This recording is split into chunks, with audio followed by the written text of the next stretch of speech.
Hola mi amigo querido, hasta aquí ya dijimos varias veces en estos comentarios que el problema del ser humano es su carácter.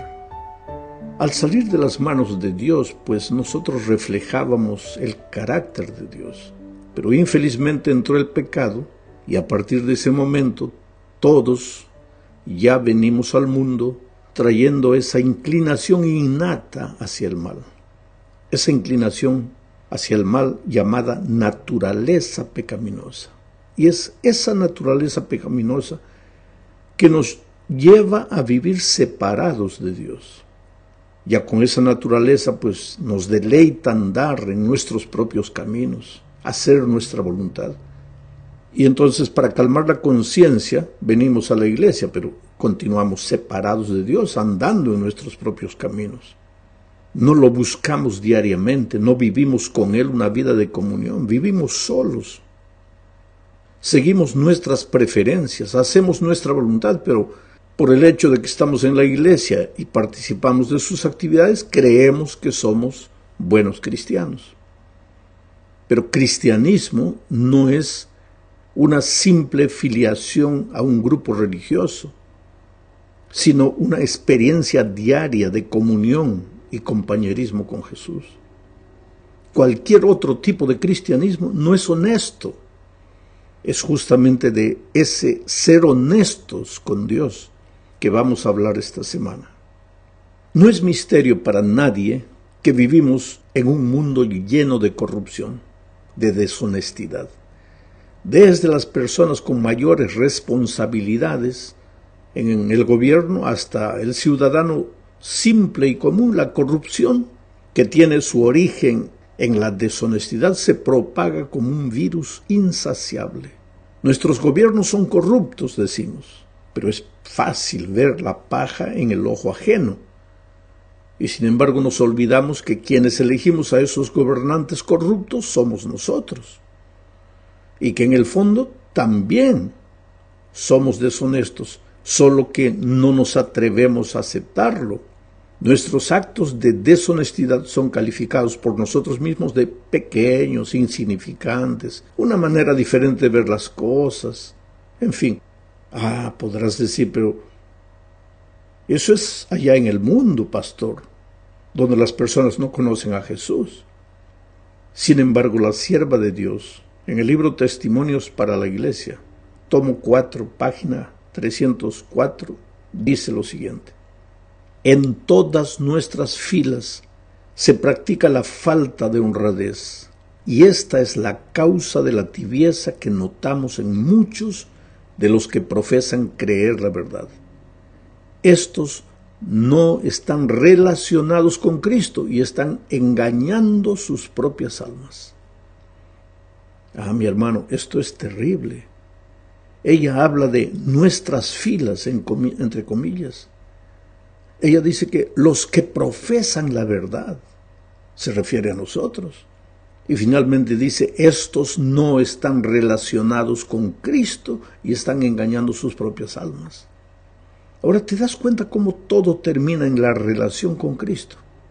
Si el problema de la deshonestidad es la falta de relación con Cristo, pues entonces la única solución es la renovación de esa relación perdida con Cristo. Es urgente devolvernos al Señor Jesús. Es urgente que aprendamos a vivir una vida de comunión y no simplemente de ir a la iglesia, sino de comunión diaria con Cristo. Porque la verdad es que estamos lejos de Dios. Podemos estar en la iglesia todos los sábados. Podemos decir que lo amamos, pero en realidad vivimos nuestra vida como nos conviene, andamos en nuestros propios caminos y no nos damos cuenta de lo que estamos haciendo. Así era con el pueblo de Dios en los tiempos pasados, y así es también hoy. Observa lo que Dios le decía a Israel en el pasado, porque Israel estaba presente todos los sábados en la iglesia, cumplía los mandamientos, en fin. Y sin embargo, mira lo que Dios dice en Malaquías capítulo 3, versículo 7. ¿Cómo está eso de que debemos devolvernos a ti? Porque el pueblo pregunta, cuando Dios dice, volved a mí, devolveos a mí, el pueblo pregunta, ¿cómo está eso de que debemos devolvernos a ti? Entonces el Señor se ve forzado a decirles lo que encontramos en el versículo 8. ¿Habrá quien pueda robarle a Dios? Pues ustedes me han robado. Y sin embargo dicen, ¿cómo está eso de que te hemos robado? Y ahí Dios responde, pues me han robado en sus diezmos y ofrendas. ¿Te das cuenta que la deshonestidad con Dios es resultado del hecho de encontrarse lejos de Dios? Por eso Dios dice, volved a mí. Y la solución es traer pues a las personas de vuelta a los brazos de Jesús. Los diezmos son apenas una expresión de fidelidad, de honestidad. Se trata simplemente de devolverle a Dios lo que es de Dios. Por eso recibimos este consejo inspirado que está registrado en el libro Educación, página 139. No se extiende ninguna invitación a la gratitud o generosidad. Aquí está hablando de la devolución de los diezmos a Dios. Y dice, no se extiende ninguna invitación a la gratitud o generosidad. Es una cuestión de simple honradez. El diezmo pertenece al Señor y Él nos ordena que le devolvamos lo que le pertenece. Si la honradez es un principio esencial en los negocios, ¿no hemos de reconocer nuestra obligación hacia Dios? Es un asunto de comunión con Dios. Cuando estás bien con Dios, pues el carácter de Jesucristo se refleja en tu vida. ¿Y cuál es el aspecto que más destaca el carácter de Jesucristo? Dios amó al mundo de tal manera que entregó lo que era suyo. Como nosotros no entregaríamos lo que es de Dios, como no le devolveríamos lo que es de Dios. Vamos a la segunda parte del estudio. Para ser honestos con Dios debemos vivir una vida de fe. Fe es confianza. Cuando tú dices que tienes fe, lo que quieres decir es que confías en Dios. Abraham es un ejemplo de fe. Su vida fue una vida de fe, porque confió en Dios. Por ejemplo, cuando recibió la orden divina de salir de su tierra y dirigirse a una tierra que el Señor le mostraría, confió en Dios y obedeció sin saber a dónde Dios lo estaba llevando, porque confiaba en Dios. Simplemente se dejó llevar por Dios, confiaba en su palabra. En otra ocasión, cuando recibió la orden de sacrificar a su hijo Isaac, volvió a confiar en el Señor y simplemente obedeció. Creyó que aunque humanamente su hijo podría morir, en realidad no moriría, o tal vez resucitaría, o cualquier otra cosa, pero creyó, confió en el hecho de que Dios nunca le pediría algo que le hiciera daño. ¿Por qué? Porque lo amaba. Ahora yo te pregunto, ¿cómo entonces Dios permitiría o nos pediría que le devolviésemos el diezmo si eso nos haría mal? Claro que no. Pero el problema, porque muchas veces no somos fieles a Él, es la falta de confianza, la falta de fe. Esa falta de fe es el resultado de la falta de relacionamiento con Jesús. Porque ¿cómo podríamos confiar en Jesús si no lo conocemos? ¿Y cómo lo podríamos conocer si no lo buscamos diariamente, si no caminamos con Él, si no vivimos una vida de comunión con Él? Mi amigo, Jesús es la fuente de la fe. ¿Tú quieres fe, deseas fe, anhelas fe? Pues necesitas ir a Él.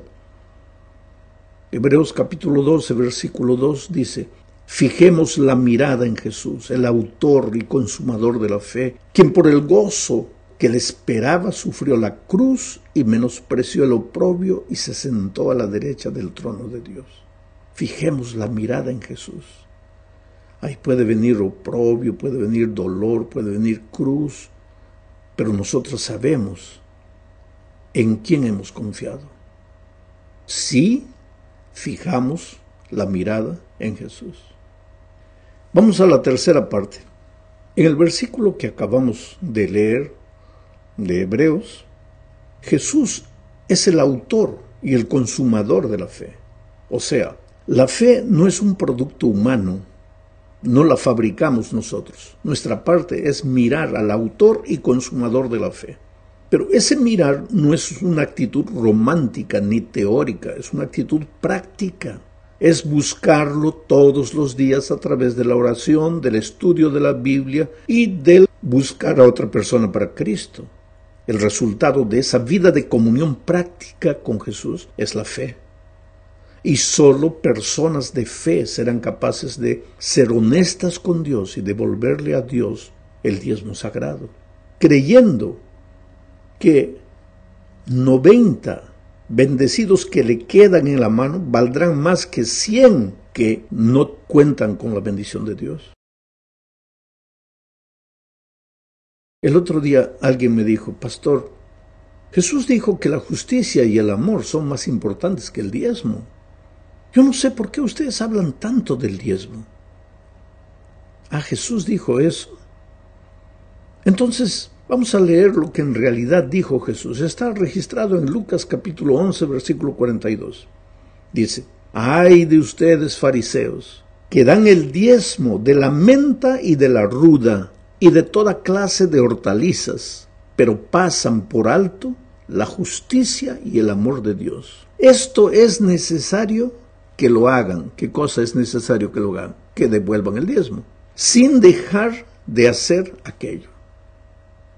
Es decir, la justicia y la misericordia son necesarios en la vida cristiana, pero también la devolución del diezmo es necesaria. Una cosa y otra son importantes. Pensemos en lo que Jesús está diciendo aquí. Él no está diciendo que no hay que devolver el diezmo, hay que simplemente ser justo y misericordioso. No. Él está diciendo: sé justo y misericordioso, pero también devuelve el diezmo. Ahora, no pienses que porque devuelves el diezmo, la justicia y la misericordia ya no son importantes. Y el problema del pueblo judío era ese. Diezmaban hasta la menta y el comino, pero no eran justos, no eran misericordiosos. Por otro lado, hay gente que dice: no, pero ya en el Nuevo Testamento no se menciona el diezmo es un asunto del Antiguo Testamento. Pero aquí Jesucristo mismo no está diciendo que es necesario devolver el diezmo. Ahora, ¿por qué le iba a dar tanto énfasis al diezmo en el Nuevo Testamento si ya el tema era claro, completamente claro y específico en el Antiguo Testamento? Es como el asunto del sábado. Jesús en el Nuevo Testamento no tenía que dar todas las instrucciones con relación al sábado, porque ya habían sido dadas en el Antiguo Testamento. Él solo tendría que explicar si esto hubiera dejado de valer, si esto hubiera pasado, si esto hubiera cambiado, pero si no, no. ¿Por qué? Ya venía la enseñanza desde el Antiguo Testamento. De todas maneras, en el Nuevo Testamento el tema también es claro. Hablemos ahora del diezmo honesto. Esta es la cuarta parte del estudio. Para esto, leamos lo que dice Levítico capítulo 27, versículo 30. El diezmo de la tierra es del Señor, lo mismo de la simiente de la tierra como del fruto de los árboles. Se trata de una ofrenda consagrada al Señor. Hay dos expresiones que voy a destacar en este texto. Primero, el diezmo es del Señor. Y el segundo concepto, el diezmo es consagrado al Señor. Pues si es del Señor, no es mío. Y eso quiere decir que yo no lo puedo usar como yo crea que sea conveniente. Yo puedo usar lo que es mío según mi criterio, pero no puedo hacer lo mismo con lo que le pertenece a otra persona, mucho menos si esa persona es Dios. El diezmo es consagrado a Él y deberá ser usado como Él cree conveniente. Mi opinión desaparece en este aspecto. Nadie, excepto Dios, tiene derecho a él.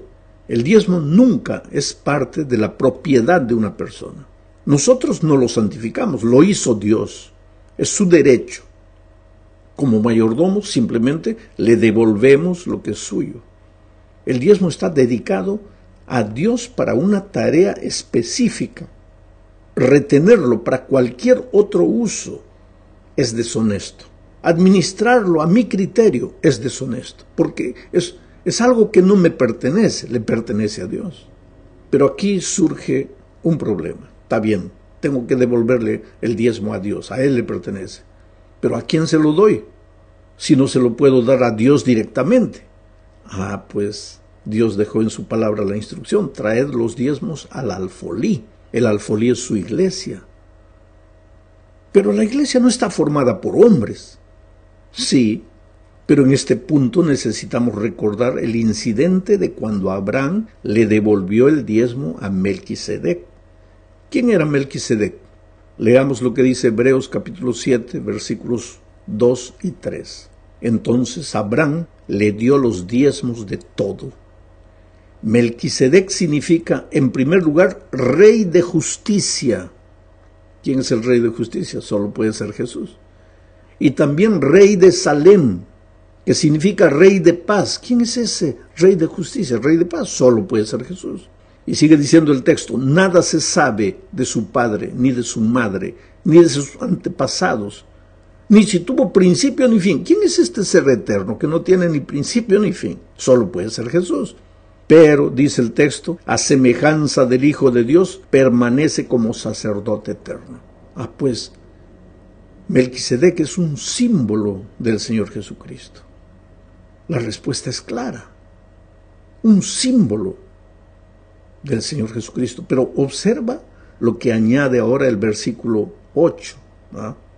Dice, en este caso, los que reciben los diezmos son simples hombres. Pero en el hombre que recibe el diezmo, lo recibe Melquisedec, de quien se da testimonio de que vive. Lo que está queriendo decirle el escritor bíblico es que cuando devuelves el diezmo a la iglesia formada por simples hombres, en realidad se lo estás entregando al propio Jesús, simbolizado por Melquisedec en este caso. Llegamos al fin de este estudio, hablando de lo que necesita la Iglesia de Dios en nuestros días. En el mundo podemos observar cada día la ansiedad humana para vivir de acuerdo a lo que piensa que es mejor para ella. Nadie está preocupado en saber lo que Dios dice, sino qué es lo que dice fulano, qué es lo que dice sutano, qué es lo que yo creo. El peligro que la Iglesia corre es dejarse contaminar por esa manera de pensar y creer que porque venimos a la iglesia una vez por semana ya somos buenos cristianos. Y si estamos a tiempo y participamos de alguna actividad, mejor todavía. Pero lo que nuestras lecciones están enfatizando es que no basta estar en la iglesia. Es necesario estar en Cristo. Él es la fuente de la verdadera vida. Si hoy decimos muchas veces que la iglesia necesita un reavivamiento, lo que estamos diciendo es que la iglesia necesita de una nueva vida. La iglesia está adormecida, soñolienta, agonizante, y solo Jesús, que es la propia vida, puede reavivarla. Si vamos a Él, viviremos el reavivamiento y enseguida la reforma. La sierva de Dios hace una diferencia clara entre reavivamiento y reforma. Servicio Cristiano, página 53 dice, reavivamiento y reforma son dos cosas diferentes. El reavivamiento significa una renovación de la vida espiritual, una vivificación de las facultades de la mente y del corazón, una resurrección de la muerte espiritual. Reforma significa una reorganización, un cambio en las ideas y teorías, hábitos y prácticas. O sea, lo primero que necesita ocurrir en la iglesia antes de una reforma completa en su manera de vivir es revivir. La fidelidad en el diezmo no es el reavivamiento, es la reforma. Una iglesia no es reavivada porque es fiel en el diezmo, sino que devuelve el diezmo porque ha sido reavivada. Pero nadie tampoco puede decir jamás que el reavivamiento está llegando cuando no existe fidelidad en devolverle a Dios lo que a Él le pertenece. Hoy más que nunca necesitamos devolvernos a Dios. Nuestra necesidad es urgente, estamos lejos de Dios. Un día nos extraviamos en el camino de la vida. Salimos de nuestro hogar edénico y nos perdimos en el desierto de esta vida. Necesitamos urgentemente volver a andar con Jesús diariamente y a reflejar su carácter perdido. Entonces y solo entonces nos deleitaremos en hacer su voluntad y andar en sus caminos. ¿Dónde estás? ¿Estás herido, triste? La vida te ha golpeado, estás lejos de Dios. Devuélvete a Él. Tráele tu corazón herido, tráele tu pasado turbulento, tráele el dolor que cargas en tu corazón, entrégate a Él, devuélvete a Él y después deja que su carácter brille en tu vida. Que Dios te bendiga.